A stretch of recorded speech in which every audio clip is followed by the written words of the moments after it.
little, something. I think you're awesome, so don't even worry. Okay.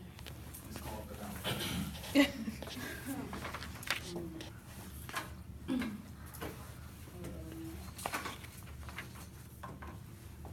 This speech is about the way getting through depression and doubt, which I like went through in my childhood and as growing up. It's a background, picture of Lecrae and me when I was a baby, and my father and my mom. And Lecrae was born in Houston, Texas, in October 9th, 1979. He is the only child of his parents. Me, I'm the only child on my mom's side, but my dad had 4 other children with 4 other different women. And myself, I was born in Norfolk, Virginia, on May 4, 1998.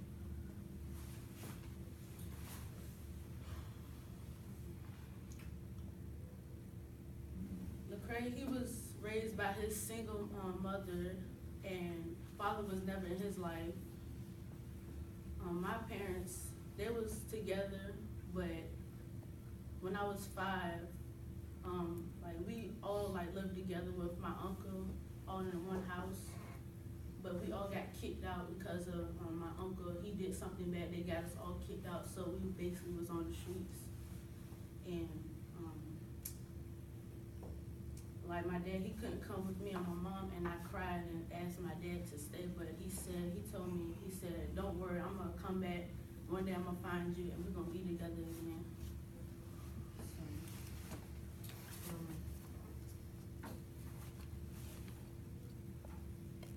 My mom, she took care of me ever since I was 5 till when I turned like 8 or 9. Like I found my father, and he came back in my life, and he helped my mom to take care of me. But when I was 10 years old, my father passed away from lung cancer. And before he died, him and my mom set out a social security for my mom to get some money to take care of, because she was the only one left. Even though I had my godmother, but she was the main one. But I think my father knew he was going to die, but he just didn't want to tell me.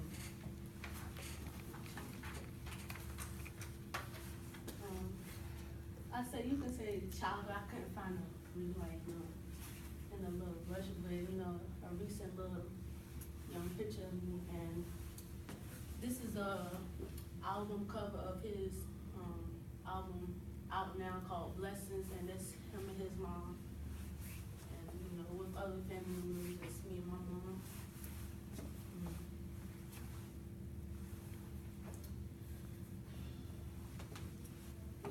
Before Lecrae was 8 years old, a babysitter sexually molested him. He believed that was the way he got more sexually more sexual as he grew up.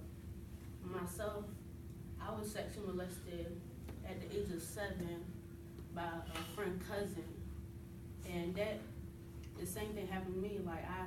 That made me even more sexually, but not as much as Lecrae.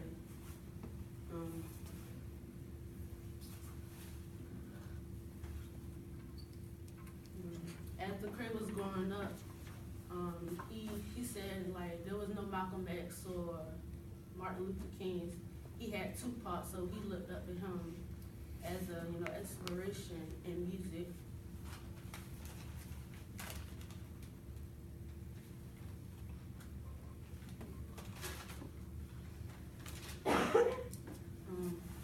As I was growing up, dealing with my dad's death, I used music to get away from the pain. I didn't really have a favorite music artist that I looked up to, but I looked up to my dad, even though he's not physically here. You know, I always felt him spiritually in my heart. And before he died, I promised him that, you know, I won't become like him and my mom.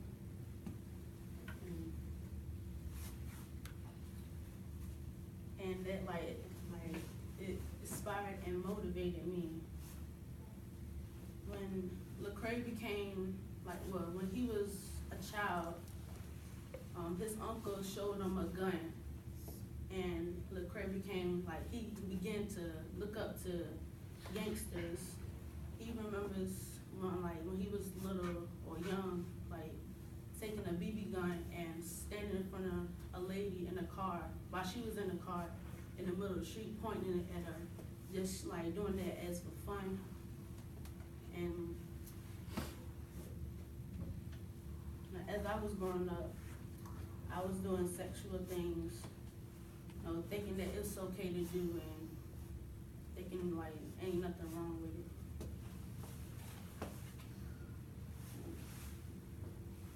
Yeah, I got my graduation picture. Y'all can see it. And there's a picture of me and my Lecrae and Andy Minio that we took with them.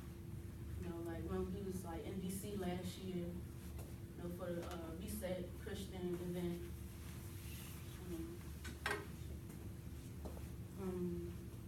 At the age of 16, he got arrested for stealing and ended up on the gang list. And he tried every drug that was out except for heroin and crack. When I was 15, I had one of my ex, you know, I used to be with him. I was deeply in love, but he turned out and for out of nowhere just came and broke my heart and cheated on me and lied to me, and that made me so depressed and doubting that I was not gonna find the right one, and just doubting myself, calling myself ugly and stuff. And Lecrae, he became a drug dealer and used the Bible as a good luck charm. But he got arrested for drug possession, and the officer saw the Bible he had, and let him go on a promise saying that agree with me that you will, or promise me that you will live by this Bible. But he didn't listen. So he started drinking, started smoking, and living a party style life. He for not having a father in his life, he just wanted attention, seeking attention, and he did a lot of crazy things. One of the crazy things he did was to jump off of buildings and a lot of crazy stuff. And he got the name called Crazy Cray. His mother, I need some water, something. Deep breath. Take a deep breath.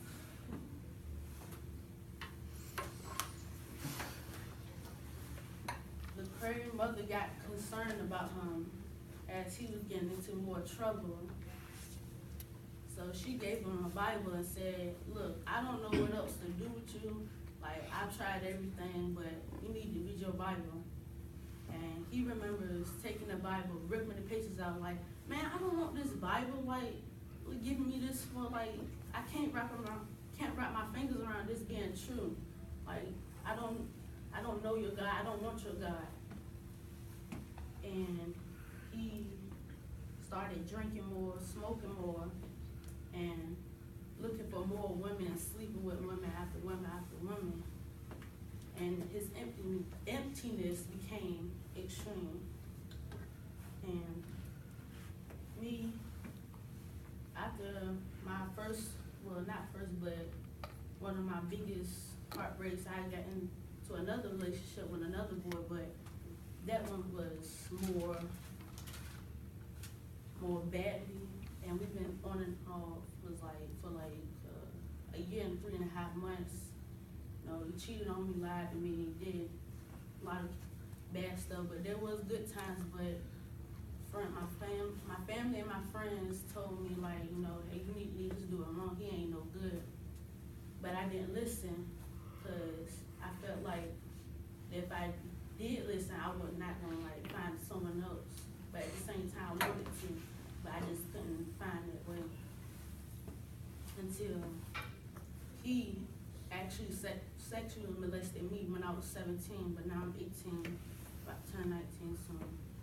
You don't do something, you gonna end up dead or in jail or something like that, or worse. So he decided to go to church with his grandmother.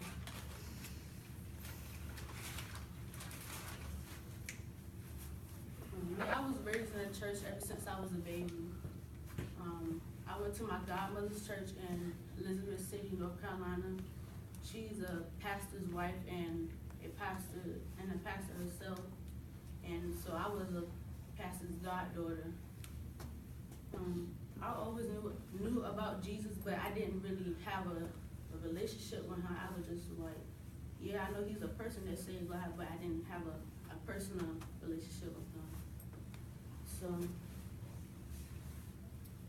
but as as time went by and I just stopped going to church, I don't know why, but for some reason, I just stopped during 10th grade. In the beginning of 11th grade, my best friend Emria, she invited me to go to her church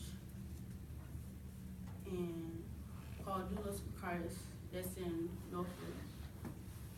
So I was interested in seeing boys, but I was also wanting to get a great word from the Lord. So after the service, I decided to stay in the church.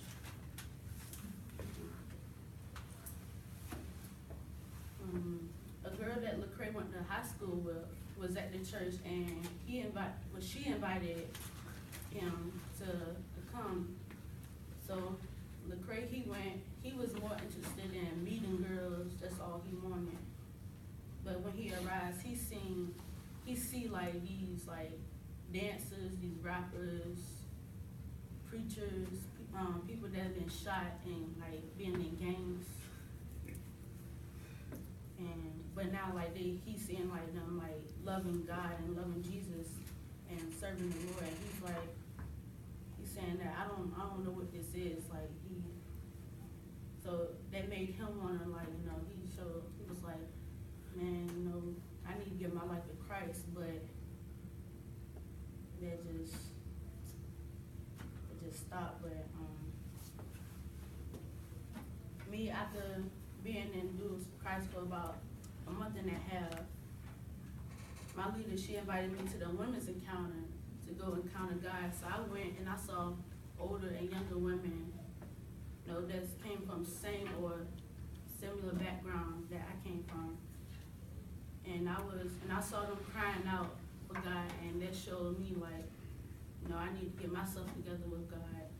So I started crying, and God spoke to me, and it was an amazing experience. Lecrae, after attending the Bible study, he went back to his old ways. Again, he started smoking more, started drinking more, and looking for more women. And his emptiness grew even more. And so he told God, he said, God, get me out of this. If you don't, I don't know what's gonna happen. I'll probably hurt myself or hurt someone else. Just do whatever you got to do. Just don't kill me. So later on, he was driving and he got cut off by a truck, and his car started flipping over repeatedly, and he didn't have a seatbelt on. And so he's floating around in the car. The roof and the windshield of the car caved in, and his glasses was molded into the frame of the car. And so when the car stopped rolling, he got out and he looked himself over, and nothing happened to him. He just had a piece of glass in his arm, and he took it out, and that was it. And that convinced him, finally convinced him that he needed to give his life to Christ. Now I went back to my old ways as he did, and the depression grew even more.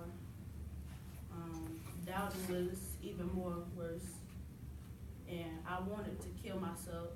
cause I didn't feel like I fit in with anybody. I felt like I wasn't loved by anybody. I felt like I wasn't good enough. Until God spoke to me and told me, my child, don't do this, I love you. Just go back to the women's encounter, and I promise you, I will give you a marvelous testimony. So I went back, and God, he did give me a marvelous testimony, and I definitely changed my ways and fully trusted God.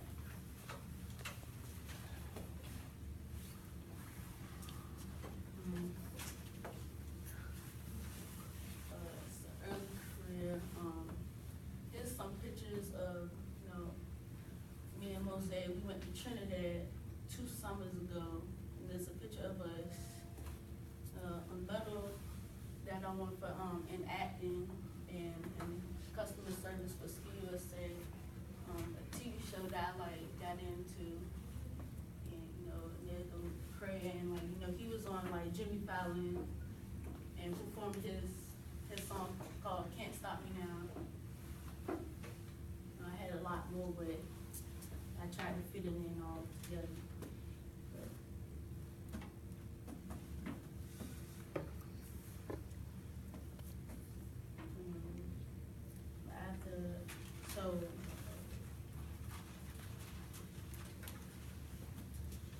After he volunteered, he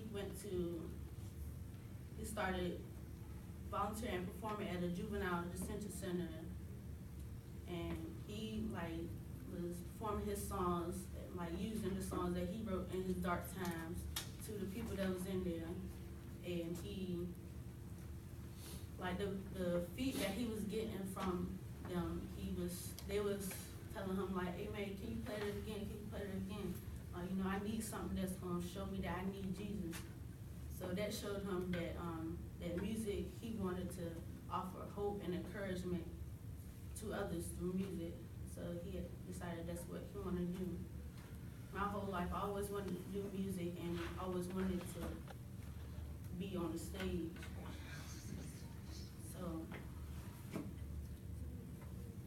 But when I really found out that I really wanted to do music, it was in May 2013 when I joined Stateside Mosaic Store. Precious, sweetheart. We really need to get to the point where you talk about you right now. Okay. It's beautiful, but I just need you to get to, Me.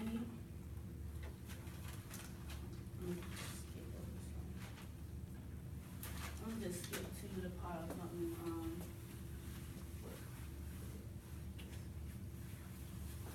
me, I'd say one of my biggest, I did a lot of it's a lot of things I can go on, but just talk about one big amazing thing was,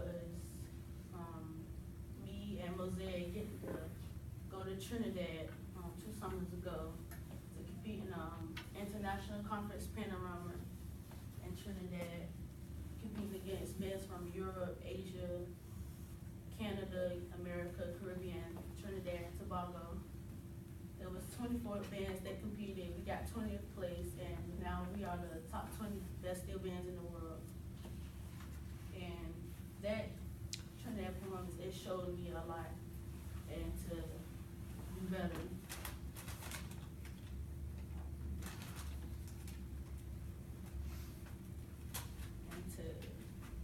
In conclusion, Craig, he's been a blessing to my life, and if I haven't had him in my life, I think I wouldn't be here where I am now.